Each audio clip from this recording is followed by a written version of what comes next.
Guys, இந்த வீடியோல நம்ம பார்க்க போறது custom ROM errors.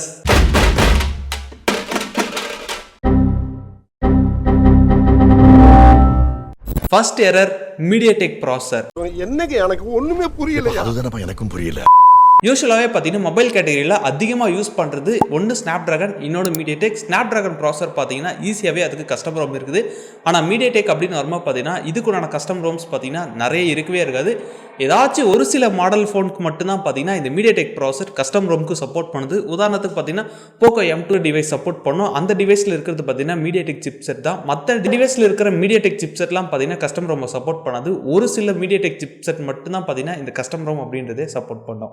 இதுக்குண்டான ரீசன் என்னன்னா மீடியாடெக் அவங்களுடைய கர்னல் சோர்ஸ் கோட்ஸை பப்ளிக்காக கொடுக்கறது கிடையாது. அதுவே ஸ்னாப்ட்ராகன் பார்த்தீங்கன்னா அவங்களுடைய கர்னல் சோர்ஸ் கோட்ஸை பப்ளிக்காகவே இருக்குது, ஓப்பன் சோர்ஸில் அவைலபிளாக இருக்கும். ஆனால் மீடியாடெக் அதை பண்ணுறது கிடையாது. கர்னல் சோர்ஸ் கோட் இல்லாமல் கஸ்டம் ரோமை பார்த்தீங்கன்னா டெவலப் பண்ணுறது அப்படின்றது ரொம்ப கஷ்டமான விஷயம். அதனால தான் மீடியாடெக்கு கஸ்டம் ரோம் அவைலபிளாக இருக்கிறது கிடையாது. ஓ அப்படியா விஷயம். அண்ட் இந்த மாதிரியான கர்னல் சோர்ஸ் கோட்ஸை ஓப்பன் சோர்ஸாக கொடுக்காம அவங்களோட OEM மட்டும் ஷேர் பண்ணுறதுனால பார்த்தீங்கன்னா இது ஆண்ட்ராய்டோட GPL பாலிசிக்கு அகேன்ஸ்ட் ஆனதும் கூட. ஆண்ட்ராய்ட் GPL அப்படின்னா என்னன்னா Android general public licence. Second error, Oppo Vivo மாதிரியான மொபைல் ஃபோன்ஸ்க்கு ஏன் கஸ்டம் ரோம் போட முடியறதில்ல? இதுக்குண்டான ஆன்சர் பார்த்தீங்கன்னா ரொம்ப சிம்பிள் தான். ஓப்போ அண்ட் விவோ IQ இந்த மாதிரியான பிராண்ட்ஸ் பார்த்தீங்கன்னா அவங்களோட டிவைஸை பூட் லோடர் அன்லாக் பண்ணுறதுக்கு பர்மிஷன் கொடுக்கறதில்ல அஃபிஷியலாக. மற்ற பிராண்ட்ஸ் பார்த்தீங்கன்னா எல்லாருமே அஃபிஷியலாக பூட் லோடர் அன்லாக் பண்ணி கஸ்டம் ரோம்ஸ் யூஸ் பண்ணுறதுக்கு பர்மிஷன் கொடுக்குறாங்க. விவோ, ஓப்போ, IQ 3 பேரும் ஒன்று தானே. OnePlus இப்போ தான் ஜாயின் பண்ணியிருக்காங்க, அதனால் அது கொடுக்கறது கிடையாது. மற்ற டிவைசஸ்லாம் பார்த்தீங்கன்னா அவங்களுடைய பூட் லோடர் அன்லாக் பண்ணுறதுக்கு பர்மிஷன் கிடைக்கிறதுல, பர்மிஷன் கிடைக்காதனால பார்த்தீங்கன்னா அதுக்கு ஒன்றான டிரைவர்ஸ் கிடைக்கிறதுல. டிரைவர் இல்லாத போது நம்மளால் பூட் லோடர் அன்லாக் பண்ண முடியாது. பூட் லோடர் அன்லாக் பண்ணாமல் நம்மளால் விவோ, ஓப்போ மாதிரியான டிவைஸில் கஸ்டம் ரோமை யூஸ் பண்ண முடியாது. பட் அதையும் ஒரு சிலர் பைபாஸ் பண்ணி கஸ்டம் ரோம் இன்ஸ்டால் பண்ணுறாங்க. இன்கேஸ் பிரிக் ஆயிடுச்சு அப்படின்னா கண்டுக்கவே மாட்டாங்க. புரியும்னு நினைக்கிறேன். அண்ட் ஓப்போ மட்டும் பார்த்தீங்கன்னா ரீசெண்டாக அவங்களுடைய ரெனோ சீரிஸ் மாடல் மொபைலில் மட்டும் பூட் லோடர் அன்லாக் பண்ணுறது பர்மிஷன் கொடுக்குறாங்க அஃபிஷியலாகவே. நீங்கள் அதில் வேணுன்னா கஸ்டம் ரோம்ஸை இன்ஸ்டால் பண்ணி ட்ரை பண்ணலாம். ஓப்போ ரெனோ சீரிஸ் மட்டும் இப்போதைக்கு. தேர்ட் ஒன், iOS இன்ஸ்டால் பண்ண முடியுமா? iOS அப்படின்றது ஒன்லி ஃபார் ஆப்பிள் டிவைசஸ்க்காக மட்டும்தான் கிரியேட் பண்ணியிருக்காங்க. இந்த iOSோட கர்னல் சோர்ஸ் கோட்ஸும் பார்த்தீங்கன்னா ஓப்பன் சோர்ஸில் கிடையாது.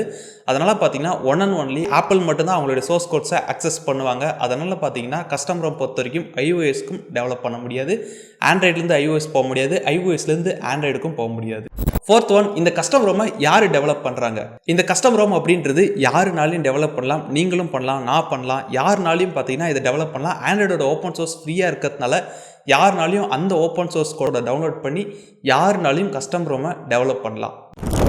ஓகே, அடிஷ்னல் டிப்பாக வேணால் இந்த கஸ்டம் ரோமை டெவலப் பண்ணுறதுக்கு ஒரு மினிமம் ரெக்யூர்மெண்ட் PC எவ்வளோ இருக்கணும் அப்படின்றத நான் இப்போ சொல்கிறேன். ஒன்றும் இல்லை, மினிமம் ஒரு i5 i7 ப்ராசர், 32 GB of RAM, கொஞ்சமாக பார்த்தீங்கன்னா ஒரு 500 GB கொண்டான space and unlimited internet connection. இன்டர்நெட்டை பற்றி ஃபீல் பண்ணாதீங்க, 5G தான் இருக்கே, அன்லிமிட்டட். அண்ட் டெக்னிக்கல் நாலேஜை பொறுத்த வரைக்கும் கோடிங்கில் நல்லா ஸ்ட்ராங்காக இருக்கணும். இன்கேஸ் ஸ்ட்ராங்காக இல்லை, பேசிக்ஸ் தான் தெரியுது அப்படின்னா கிட் அண்ட் கிட்டப்ஸை பார்த்தீங்கன்னா நல்லா யூஸ் பண்ண தெரிஞ்சால் போதும். ஆல்ரெடி பார்த்தீங்கன்னா அதில் நிறைய இன்ஸ்ட்ரக்ஷன் கொடுத்துருக்காங்க, ஸ்டெப் பை ஸ்டெப்பாக எப்படியெல்லாம் இன்ஸ்டால் பண்ணலாம் அப்படின்னு சொல்லி. கிட்டத்தட்ட ஒரு 2-3 மாதம் வரைக்கும் நீங்கள் ஹார்ட் ஒர்க் பண்ணிங்க அப்படின்னா நீங்களும் உங்களுக்கு தேவையான கஸ்டம் ரோம்ஸை ஈஸியாக டெவலப் பண்ணிக்கலாம்.